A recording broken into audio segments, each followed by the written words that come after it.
Welcome to the channel. Today I want to talk about a few individuals that are making the wrestling news this week, including major big news for Omos, pun intended, Christopher Daniels, Sting, and Joe Hendry. First of all, let's kick off though with the news about Christopher Daniels and his retirement this week from professional wrestling.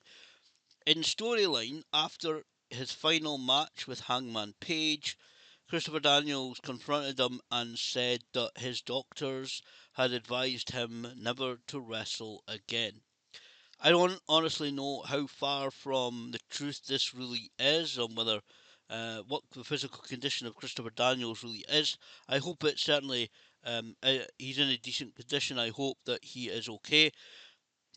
Because it's honestly sad to see him retire. I know he's had genuine neck issues before.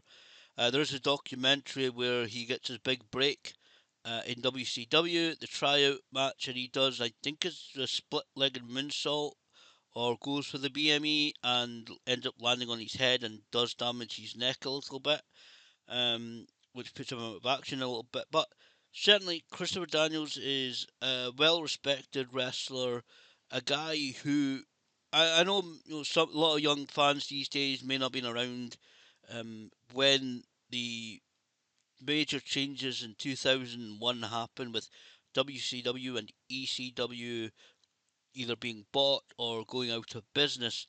But legitimately, Christopher Daniels has been one of the generation of talents that ended up, especially from 2002 onwards, completely revitalizing American wrestling, especially with the independent scene, which ultimately led to AEW, where he works now as part of talent relations. And I'm glad he has that job. I'm glad he is hopefully still going to be involved with wrestling, being able to give his advice, his expertise, his knowledge, and help a lot of the talents there.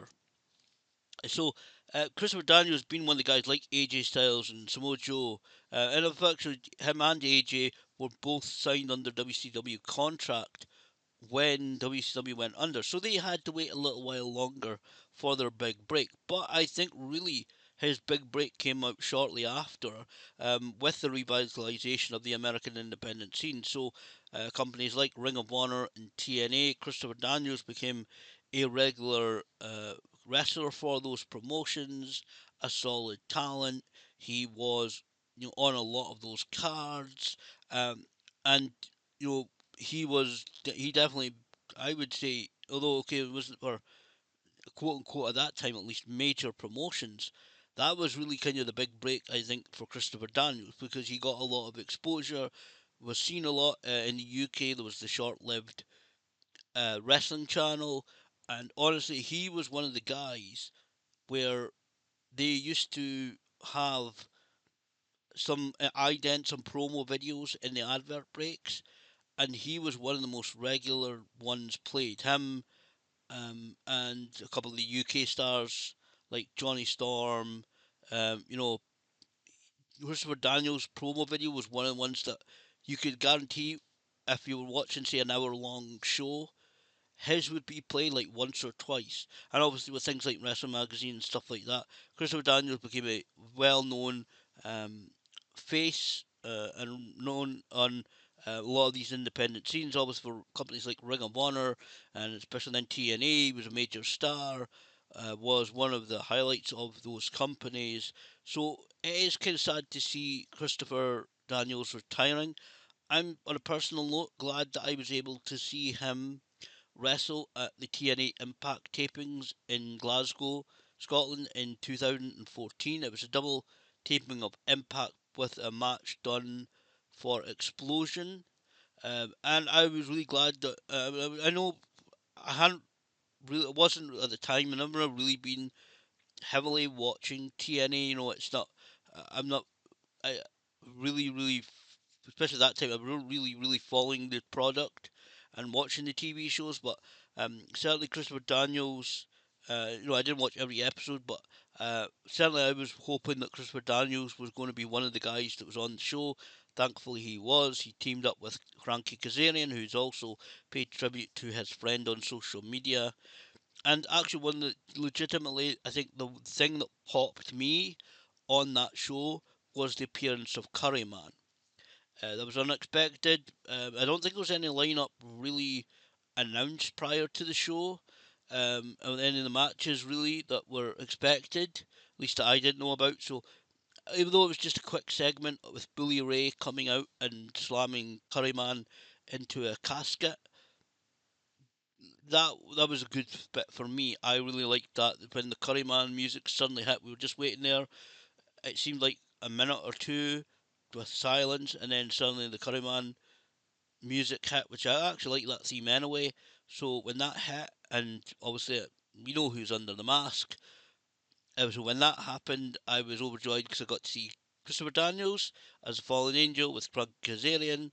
There was Bad Influence, I think they were called at the time, and then to see Curryman as well. So sad to see him retire. He's been a great wrestler. Glad again that he's going to be involved with AEW moving forward. I'm going to do talk a video hopefully in the next couple of weeks about finances in wrestling and wages and stuff like that.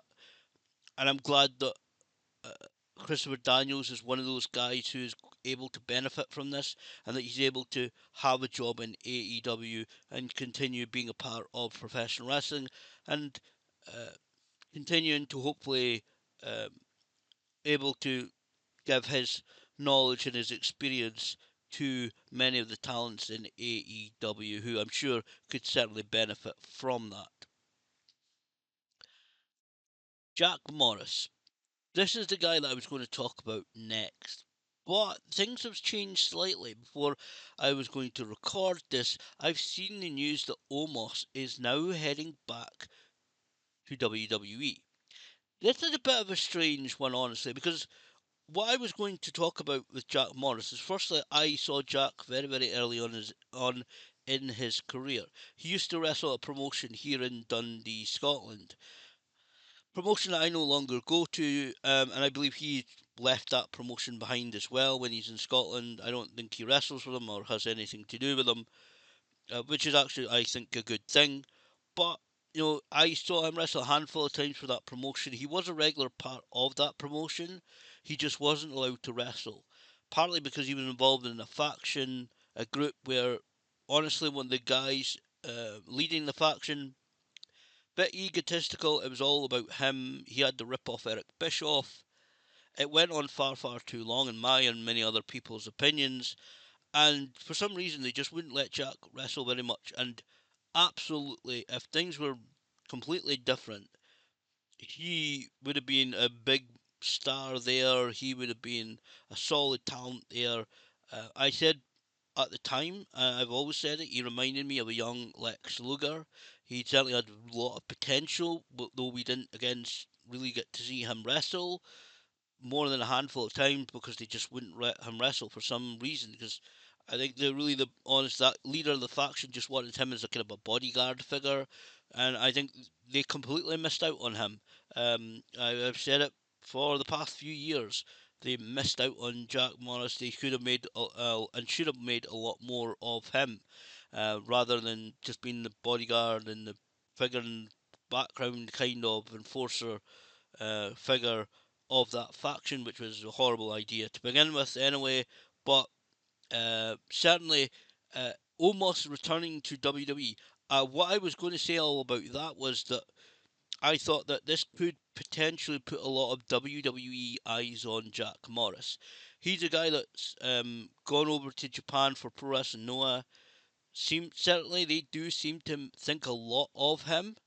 They do seem to really like him over there in terms of the fans. I know it's kind of a heel group, but the fans certainly seem to like him. The Pro Wrestling Noah themselves certainly do seem to like him. And I thought, honestly, before this announcement by Omos that he's going back to WWE, that he's just made a few hours ago, I honestly was thinking and kind of hoping that this tag team would continue forward through at least the next several months of 2025. I thought the best way of doing this really, and I still think this, that they've just, because he announced that he was going back to WWE and handed over the belt to Daga, I believe his name is, one of his faction teammates, who now be Daga and Jack Morris, are recognised as the GHC Global Heavyweight Global uh, Tag Team Champions in Pro Wrestling Noah. I thought honestly the best way to do it is to have Jack and Omos continue their tag team, work against several different tag teams in Pro Wrestling Noah, whether they're a permanent tag team or whether they get kind of stuck together for a match, and have them work against wrestlers of various different styles. That way, you can bring Omos along. Jack Morris gets also this opportunity to learn different styles and work against various different individuals, many of which he's already, of course, worked against. He's been in Pro Wrestling Noah for a couple of years now, I believe. But I was really thinking that they would keep this tag team together and they would have them as a big force in Noah over the next several months. And I think honestly that would be the best way, because it seemed that Omos was really getting there. He was really improving. He was starting to get an act together. He was starting to improve his in-ring skills, and that the giant monster, was it super mega heavyweight he called himself. I thought, okay, he's starting to get it. He's starting to work like a big man.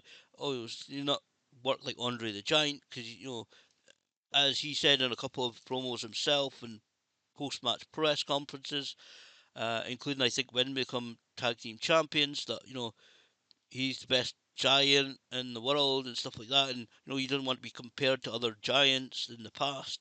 And I wouldn't say he has to work like Andre or anybody else. I honestly think he was starting to get it, and he was starting to work his own style and really find himself as a big man, as a giant, and really put his stuff together. I don't believe this is Pro Wrestling Noah's choice. I don't believe they've made the call at all. I think honestly they would probably more than likely to keep him if they had the chance. Um, so I firmly believe it seems to be WWE's decision, because I think it's just too early. Again, I think he was starting to get it. Not that he was horrible before, but I think in terms of finding himself and what he was comfortable in doing and really starting to put it together, I would like to have seen again him stay with Jack Morris, even maybe have a few singles matches with Jack Morris right next to him as kind of a manager figure, whispering in his ear, whether it be trainers or talents from Noah, saying, right, remember to do this, this, and this, or, when you do this, do that, make sure you turn to the left here, or, you do this spot this way, or do that, give him, even if it's like tips and tricks that they want him to hit in the match, particular spots, or facial expressions, or whatever it is, little bits and pieces that they want him to do during the match. You could have Jack on the outside whispering to him, acting like a manager type, so that Omos has somebody there to make sure that he. I don't know how Omos is in the ring in terms of remembering things.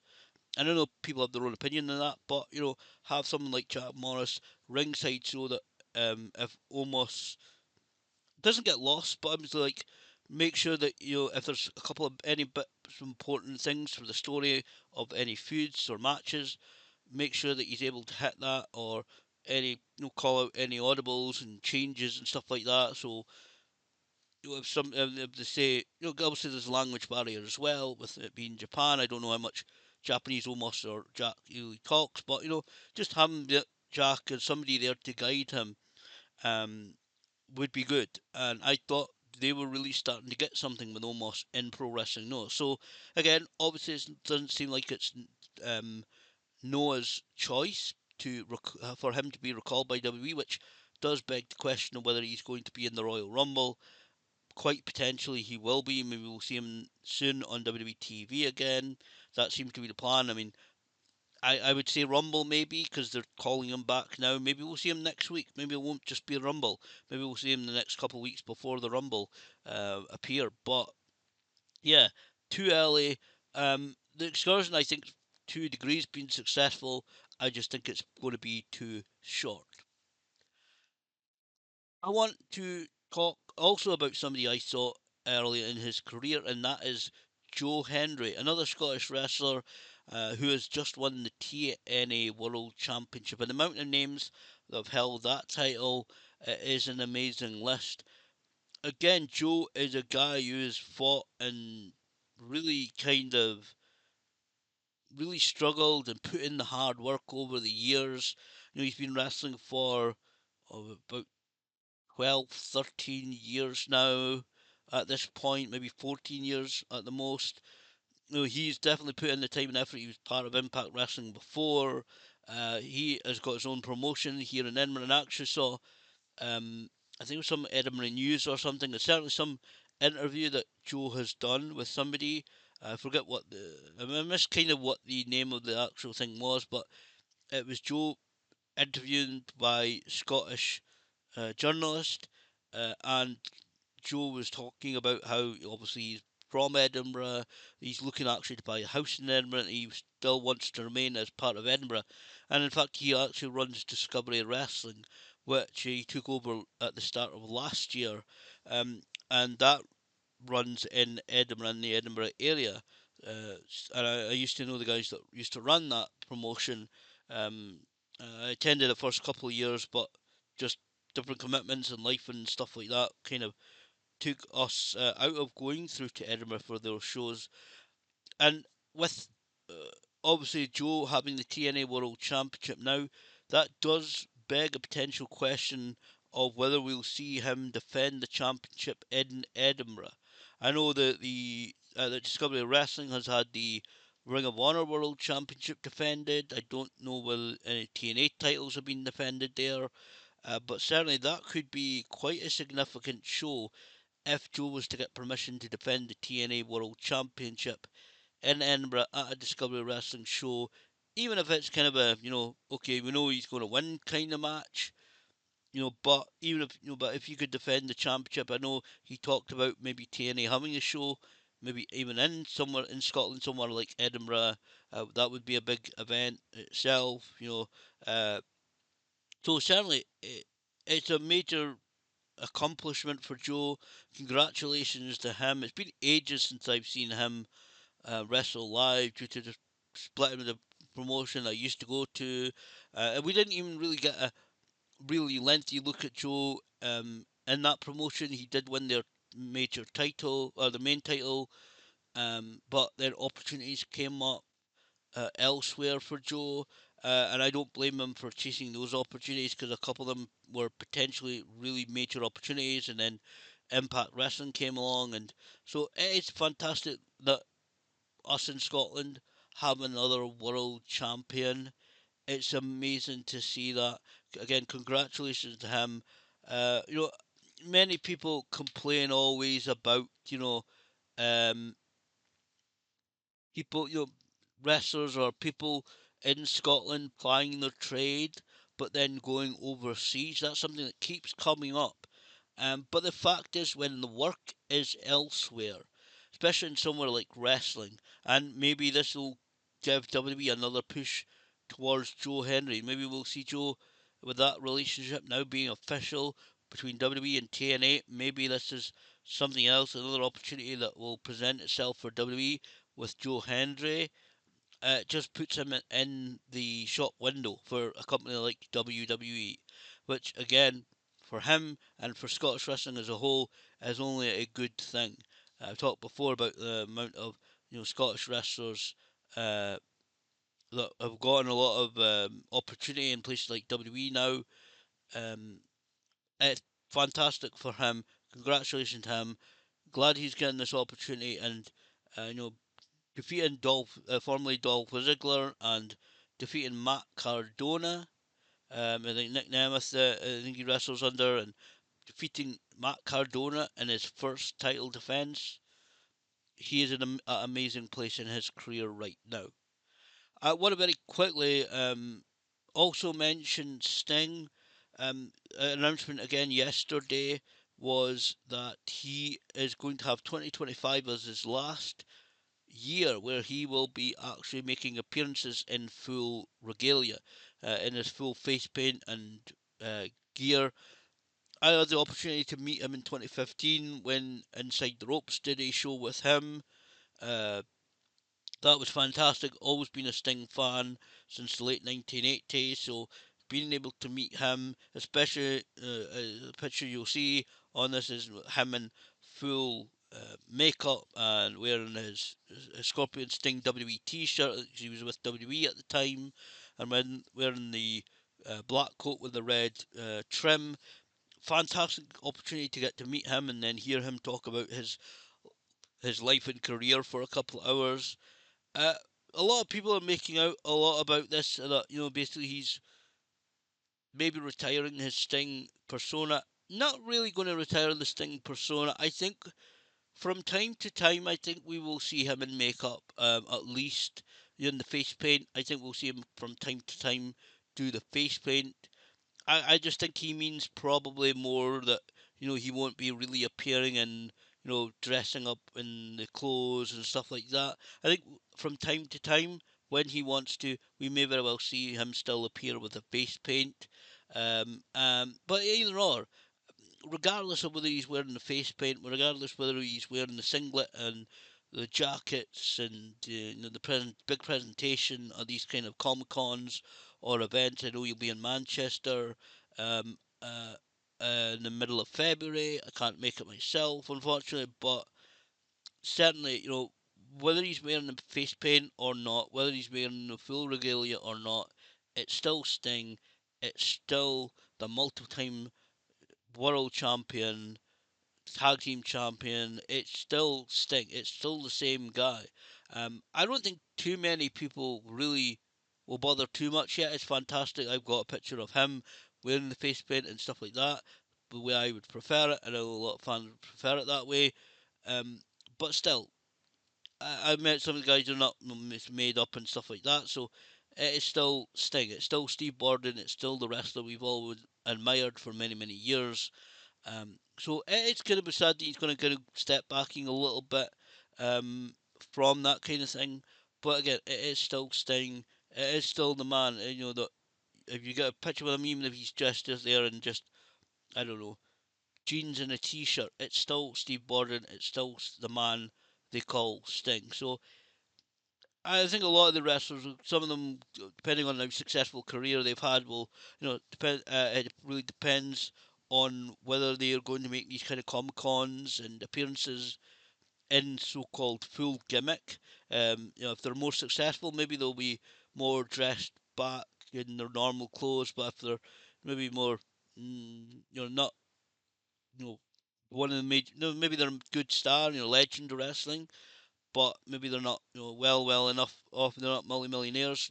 Maybe then they dress up in full gimmick so that people are maybe more likely to take the picture with them. Even guys like the Godfather offers Godfather and Papa Shango Comic Cons and appearances. One day he'll be the Godfather, one day he'll be Papa Shango.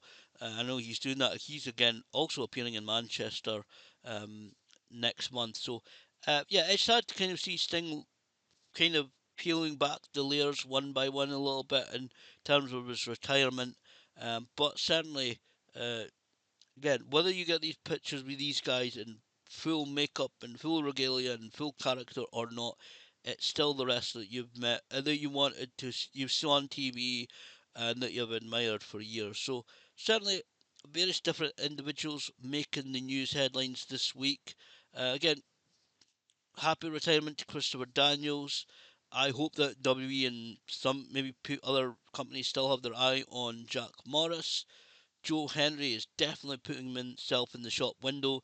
Lots of suggestions about exactly what WWE are going to be doing with TNA and exactly how this relationship is going to work out. A lot of speculation about WWE and their potential interest in TNA, which personally I don't see happening.